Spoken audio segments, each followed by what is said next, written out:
ஊரு ஃபுல்லா தூவி விட்ட கருவ மரம் வளர்ந்துச்சு. கருவ மரம் வளர்ந்தோடனே அதுல இருந்து கொசு வந்துச்சு.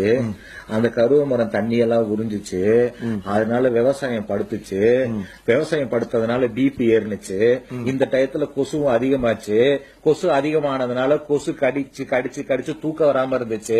அப்ப என்ன பண்றதுனே தெரியாதப்போ ஒரு மருந்துன்னு ஒண்ணு கொண்டாந்த. அந்த மருந்து விக்க டிவின்னு ஒண்ணு கொண்டாந்த. அந்த டிவில அந்த மருந்து விக்கிறது மட்டும் இல்லாம எல்லாத்தையும் விக்க ஆரம்பிச்ச. அரிசி எல்லாம் இங்க இருந்து வாங்கி நீ பாக்கெட் போட்டு இங்க அனுப்ப ஆரம்பிச்ச. விவசாயம் படுத்துருச்சா, எங்களுக்கு பிபி எல்லாம் ஏறி போச்சா, சரி கல்லு குடிக்கலாம் அப்படின்னு போனோம். அத கள்ளச்சாராயம்னு சொல்லிட்டு பனைமரத்துல வெட்டுன. அப்புறம் சாராயத்தை கொண்டாந்த. சரி பீடி அடிச்சாவது மனசை தேத்தலாம்னா பஞ்சு வச்ச சிகரெட்டா குடிக்க சொல்லுத்தா, உடம்புக்கு நல்லது அப்படின்னு சொன்னேன். நாங்களும் கேனக்கு இதானே, அதனால பஞ்சு வச்ச சிகரெட்டா அடிச்சோம். அதுல இருந்து அப்படியே நெஞ்சு அடைக்க ஆரம்பிச்சிச்சு. ஹார்ட் அட்டாக்ல பாதி பேர் செத்து போனானுங்க. அப்புறம் கேன்சர் வந்துச்சு. கேன்சருக்கு ட்ரீட்மெண்ட் போனா அதுக்கெல்லாம் மருந்து இல்ல அப்படின்னு சொன்னேன். அப்புறம் மருந்து கொடுக்கணும்னா 20 லட்சம் 30 லட்சம் செலவாகுன்னு சொன்னேன். அப்புறம் அப்படியே கொண்டு போட்டீங்க. அதுக்கப்புறம் 30 லட்சம் பில்லையும் வாங்கிட்டு போயிட்டீங்க. இப்ப என்ன பண்றதுனே தெரியாம முழிச்சுக்கிட்டு இருந்தோமா.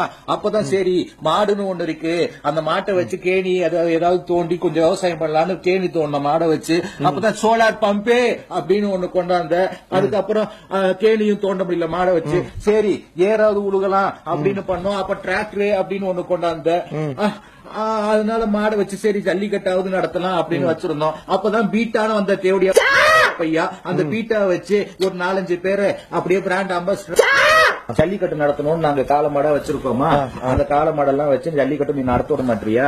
அப்புறம் என்ன பண்ணுவோம், அதுக்கு சோறு போட வழி இல்லாம நாங்க வித்துருவோம். அவன் என்ன பண்ணுவோம், அது அடிமாடு அனுப்பிச்சிருவோம். சோ காலமாடு எல்லாம் இல்லாம போயிருமா. அப்புறம் பசுமாடு கொஞ்சம் நல்லா அழிஞ்சிரும். பாலே இருக்காது. உங்க வீட்டுல ஒரு ஜெர்சி மாடு அதுன்னு வளர்த்து வச்சிருக்கியா, அதுல பாலை டின்னு போட்டு அனுப்புவேன். டின்னுல பாலை மட்டுமா போட்டு அனுப்புவேன், அதோட ஏதாவது ஒண்ணு கலந்து விட்டு நோயையும் சேர்த்து அனுப்புவேன். அப்புறம் அந்த ஒரு நோய்க்கு ஒரு மருந்து கொண்டாடுவேன். அந்த மருந்து சாப்பிட்டா இன்னொரு நோய் வரும். அந்த மருந்து சாப்பிட்டா இன்னொரு நோய் வரும். அப்புறம் அந்த மருந்து சாப்பிட்டா இன்னொரு நோய் வரும். அதுக்கு ஒரு மிஷின் ஒண்ணு கொண்டாடுவேன். அந்த மிஷினுக்கு வந்து ஒரு ஹாஸ்பிட்டல் ஒண்ணு கொண்டாடுவேன். அந்த ஹாஸ்பிட்டலுக்கு வந்து பீலே அது வந்து பேர் வைப்பேன்.